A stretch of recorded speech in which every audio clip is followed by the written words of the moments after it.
اب آئیے 6 آیتیں سورہ عبس. کلا انہا تذکرہ،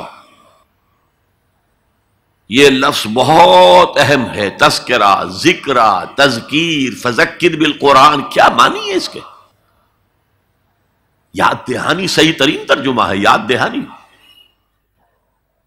ایک ہے کسی کو کچھ سکھانا، نئی بات سکھانا، ایک ہے یاد دہانی. اسے ایک چیز معلوم تھی، کوئی بھول گیا، یاد کرانا. جیسے آپ کے کسی دوست نے آپ کو بہت قیمتی قلم دیا تھا، آپ نے اسے بہت سنبھال کر اپنے ٹرنک میں رکھ دیا. اب سال ہا سال ہو گئے، نہ دوست سے ملاقات، نہ وہ یاد. اچانک آپ نے کسی روز ٹرنک کھولا اور وہ قلم آ گیا، تو آپ کو دوست یاد آ جائے گا کہ نہیں؟ اسی لیے قرآن آفاق و انفس کے لیے آیات کہتا ہے. ہم اپنی آیات دکھائیں گے تمہیں، نشانی جس کو دیکھ کر تم ہمیں پہچانو گے. اور تذکرہ کا مطلب کیا ہے؟ پوٹینشلی ایمان ہر انسان کے دل میں موجود ہے. یہ جو روح جو ہمارے قلب کی مسکن نکید ہے، اس میں اللہ کی معرفت بھی ہے، اللہ کی محبت بھی ہے. البتہ ذہول کے پردے پڑ گئے ہیں، بھول اور نسیان طاری ہو گیا ہے. ہم دنیا ہی کے اندر گم ہو کر رہ گئے ہیں. ہماری ساری دلچسپیاں دنیا سے ہیں، لہذا ہماری توجہ ہی نہیں ہے. ورنہ ہر انسان کے دل میں یہ جو یہاں ہندوستان میں کہتے ہیں آتما اور پرماتما، آتما اور پرماتما کا تو تعلق بہت گہرا ہے. ابتدا میں بنا دی گئی تھی ارواح، جب ہم سب کے سب تمام انسان آدم سے لے کر اور تا قیامت جو انسان آئے گا دنیا میں، ان سب کی ارواح پیدا کر دی گئی. اور پوچھا گیا الست بربکم قالوا بلا، یاد ہے؟ لہذا یہ تذکرہ ہے، یہ یاد دہانی ہے، تمہارے اندر موجود ہے. اللہ کی معرفت بھی موجود ہے، اللہ کی محبت بھی موجود ہے. لیکن کلا بل ران علی قلوبہم ما کانوا یعملون، ان کے دلوں پر زنگ آ گیا ہے اب ان کے اعمال کی وجہ سے. شیشہ جو ہے وہ زنگ آلود ہو گیا. حضور نے فرمایا ان هذه القلوب لتصدع كما يصدع الحديد اذا اصابه الماء، ان دلوں پر بھی زنگ آ جاتا ہے جیسے کہ لوہے کے اوپر پانی پڑتا رہے تو اس کو زنگ آ جاتا ہے. پوچھا گیا فما جلاؤها یا رسول اللہ، اے اللہ کے رسول ہماری تلواروں کو زنگ لگتا ہے، ہم پالش کرتے ہیں، سیکل کرتے ہیں، وہ پھر چمک اٹھتے ہیں. تو دل پر اگر زنگ آ جائے تو اس کا علاج کیا ہے؟ 2 چیزیں فرمائی، کثرت و ذکر الموت و تلاوت القرآن. 2 کام کرو کثرت سے، موت کو یاد رکھو، یہاں رہنا نہیں ہے، جانا ہے. یہ ہمارا گھر نہیں ہے، یہ ہماری منزل نہیں ہے. ہمارا اصل گھر جو حضور نے فرمایا انما الدنیا خلقت لکم وانتم خلقتم للآخرہ، یہ دنیا تمہارے لیے بنائی گئی، تم آخرت کے لیے بنائے گئے ہو. اسی لیے حضور نے فرمایا کن فی الدنیا کانک غریب وعابر السبیل، دنیا میں ایسے رہو جیسے راہ چلتے مسافر ہو یا اجنبی ہو. اپنے بارے میں فرمایا مالی ولی دنیا، مجھے تمہاری دنیا سے کیا سروکار، انما مثلی کراکب استظل تحت شجرۃ ثم راح فترکها، میری مثال اس مسافر کی سی ہے جو ذرا سستانے کے لیے کسی درخت کے سائے میں بیٹھتا ہے تھوڑی دیر. وہ اس کا گھر تو نہیں ہے، اس کی منزل نہیں ہے، پھر وہ اس کو چھوڑتا ہے، اپنا راستہ لیتا ہے. یہ اگر ہمارا تصور قائم ہو جائے، کلا انہا تذکرہ. اب اس کے بعد جو الفاظ آئے ہیں فی صحف مکرمۃ مرفوعۃ مطہرۃ بایدی سفرۃ کرام بررہ، یہ جو قرآن ہے، جو تذکرہ ہے، یہ بڑے ہی انتہائی پاکیزہ صحیفوں میں ہے. فی صحف مکرمۃ، بڑے باعزت، مرفوعۃ مطہرۃ، مرفوع بلند اور انتہائی پاک. بایدی سفرۃ، یہ کن کے ہاتھوں میں ہے؟ لکھنے والے وہ فرشتے. بایدی سفرۃ کرام بررہ، جو نہایت باعزت ہیں، بہت وفادار ہیں اللہ کے.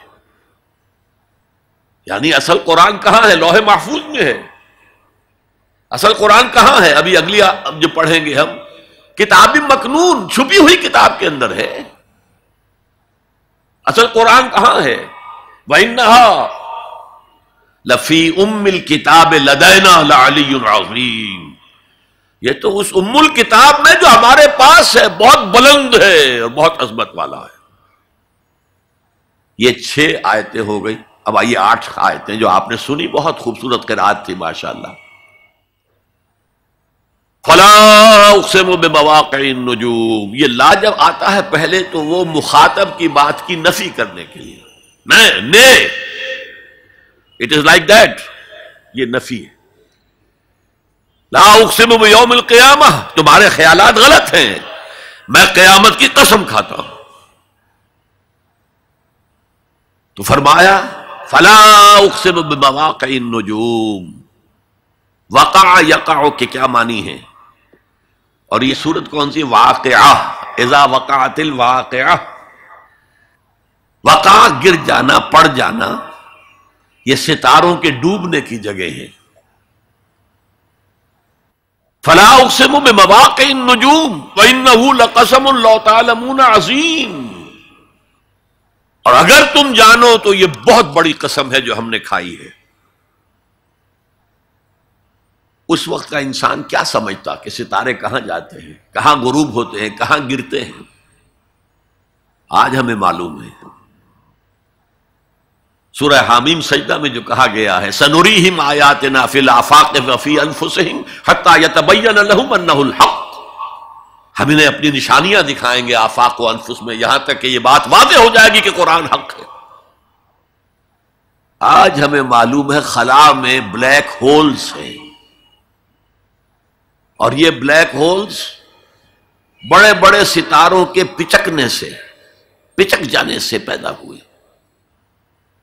اور جب وہ بڑے ستارے پچکتے ہیں، جو خلا پیدا ہوتا ہے، ویکیوم، اس میں بڑی طاقت ہوتی ہے. اس کے پاس سے کوئی سیارہ، کوئی ستارہ گزر جائے اسے کھینچ لیتا ہے قبر کے اندر. یہ بلیک ہولز کا تصور. اسی لیے اللہ نے اس وقت کے لوگوں کے لیے کیا کہا؟ فلا اقسم بمواقع النجوم وانه لقسم لو تعلمون عظیم. انہ لقرآن کریم. یہ بہت باعزت قرآن ہے. فی کتاب مکنون، ایک چھپی ہوئی کتاب میں ہے. لا یمسہ الا المطہرون، اسے چھو ہی نہیں سکتے مگر انتہائی پاک ہستیاں. اس کے کیا معنی ہے؟ پہلی بات تو ہمیں معلوم ہو گئی، مراد فرشتے ہیں. بے ایدی سفرۃ کرام بررہ، اسی کی شرح ہو رہی ہے نا. اسی سے ایک فقہی مسئلہ نکالا گیا کہ بغیر وضو کے ہاتھ نہ لگاؤ. لیکن اس کا اصل مفہوم کیا ہے وہ سمجھیے.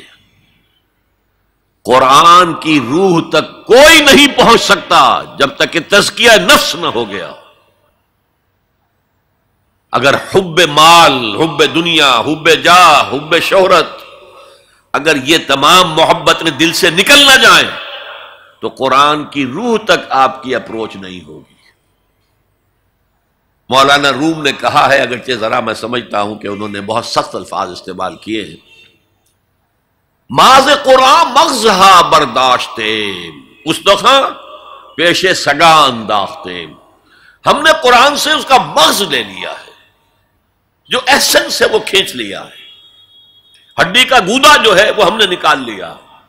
ہڈیاں ہم نے پھینک دی ہیں کتوں کے سامنے جو لڑ رہے ہیں. علم کلام کا مسئلہ ہے صفات حق حق سے جدا یا عین ذات. قرآن مخلوق ہے یا نہیں ہے، غیر مخلوق، اور بڑے بڑے ہو رہے ہیں اس کے اوپر. یہ کتے لڑ رہے ہیں ان ہڈیوں کے اوپر. ہم نے اس میں سے اصل شے نکال لی. وہ کیا ہے؟ اللہ کی محبت، اللہ کی معرفت. یہ ہے اصل شے. ماذ قرآن مغزہ برداشتے استخاں پیش سگا انداختے. تو جب تک انسان کا باطن پاک نہ ہو جائے وہ قرآن کے چھلکوں سے کھیلتا رہے گا. چاہے وہ کہنے کو مفسر ہو، قرآن کے باطن تک کبھی نہیں پہنچے گا۔ فی کتاب مکنون لا یمسہ الا المطہرون تنزیل من رب العالمین، یہ تھوڑا تھوڑا کر کے اتارا گیا ہے رب العالمین کی طرف سے۔ انزال کے معنی ہے دفعتاً اتار دینا۔ لیلۃ القدر میں آیا انا انزلناہ فی لیلۃ القدر۔ رمضان کے بارے میں شہر رمضان الذی انزل فیہ القرآن، باب افعال، لیکن حضور پر ایک دم نہیں اترا، تھوڑا تھوڑا تھوڑا تھوڑا 23 برس میں جا کر اس کی تکمیل ہوئی۔ اب دیکھیے جو شکوہ کیا اللہ نے، کیا اس جیسی نعمت سے تم مداہنت کر رہے ہو، بے اعتنائی کر رہے ہو، اسے پڑھتے نہیں ہو، اسے سمجھتے نہیں ہو، اس پر عمل نہیں کرتے، اسے اپنا امام نہیں بناتے؟ تمہارا طرز عمل یہ ہے، بلکہ تم نے اپنا نصیب یہ بنا لیا ہے کہ تم اسے جھٹلا رہے ہو۔ غور کیجئے، جھٹلانا جو ہے دو طرح کا ہے۔ ایک ہے زبان سے کہنا کہ یہ نہیں ہے، کوئی اللہ کا کلام نہیں ہے، یہ قرآن وغیرہ جھوٹ سب اساطیر الاولین ہیں، یہ محمد نے گھڑ لیا ہے وغیرہ وغیرہ، جھٹلانا ہو گیا۔ ایک جھٹلانا ہے عمل سے جھٹلانا، مان تو لیا اللہ کا کلام ہے لیکن اس کی حرام کردہ شے کو اپنے لیے حلال کیا ہوا۔ حدیث نبوی ہے ما آمن بالقرآن من استحل محارمہ، اس شخص کا قرآن پر کوئی ایمان نہیں ہے جو اس کی حرام کردہ چیز کو اپنے لیے حلال ٹھہرا لے۔ اس سے اعتبار سے غور کیجئے، اور اس کی مثال بھی دی ہوئی ہے سورہ جمعہ میں، مثل الذین حملوا التوراۃ ثم لم يحملوها كمثل الحمار يحمل اسفارا بئس مثل القوم الذین کذبوا بآیات اللہ واللہ لا يهدی القوم الظالمین۔ مثال ان لوگوں کی جو حامل تورات بنائے گئے تھے اور پھر انہوں نے اس کی ذمہ داری کو ادا نہیں کیا، اسے قائم نہیں کیا، اس کے احکام پر عمل نہیں کیا۔ جیسے فرمایا ہے سورہ اعراف میں، قل یا اہل الکتاب، کہہ دیجئے اے نبی صلی اللہ علیہ وسلم، اے کتاب والو، لستم علی شیء حتی تقیموا التوراۃ والانجیل وما انزل الیکم من ربکم، تمہاری کوئی حیثیت ہماری نگاہ میں نہیں ہے، تمہارا منہ نہیں ہے کہ ہم سے دعا کرو جب تک کہ تم تورات اور انجیل کو اور جو کچھ نازل کیا گیا تمہاری طرف اسے قائم نہیں کرتے۔ آج اللہ ہماری دعائیں نہیں سنتا، 30 لاکھ جا کر حج کرتے ہیں، دنیا کے حالات میں کوئی ذرہ برابر فرق آتا ہے؟ اول تو حرام کی کمائی سے حج ہو رہا ہے، تو حج ہے ہی نہیں سرے سے۔ جو کچھ کرتے گئے تھے سودی کاروبار وہی آ کر دوبارہ شروع کر دیا، سرکاری ملازم تو جو رشوت پہلے لے رہے تھے اس کے بعد آ کر شروع کر دی۔ یہ کیا ہے؟ یہ تکذیب بالعمل ہے، جھٹلانا ہے۔ تم نے اپنا نصیب یہ بنا لیا ہے کہ تم قرآن کو جھٹلا رہے ہو، جیسے کہ انہوں نے جھٹلایا تھا۔ مثل الذین حملوا التوراۃ ثم لم يحملوها كمثل الحمار يحمل اسفارا، ان کی مثال ان گدھوں کی سی ہے جن پر کتابوں کا بوجھ لاد دیا گیا۔ مکالمات فلاں تم گشڑی باندھ کر گدھے کے اوپر رکھ دیجئے تو کیا وہ واقعی منطقی اور فلسفی بن جائے گا؟ یہ مثال اللہ دے رہا ہے۔ اور یہ مثال کیوں دی گئی ہے؟ اس آئینے میں ہمیں ہماری تصویر دکھائی گئی ہے۔ تم اگر قرآن کا حق ادا نہیں کر رہے تو تمہاری مثال وہی ہے جو یہود کی تھی۔ بئس مثل القوم الذین کذبوا بآیات اللہ، بری مثال ہے اس قوم کی جس نے اللہ کی آیات کو جھٹلایا۔ تو زبان سے تو یہودیوں نے کبھی نہیں جھٹلایا تورات کو، عمل سے جھٹلایا ہے۔ هي الحلقات تحفظني بآيات من القرآن، هي الحلقات تملأني بحب المصطفى العدنان، هي الحلقات تحفظني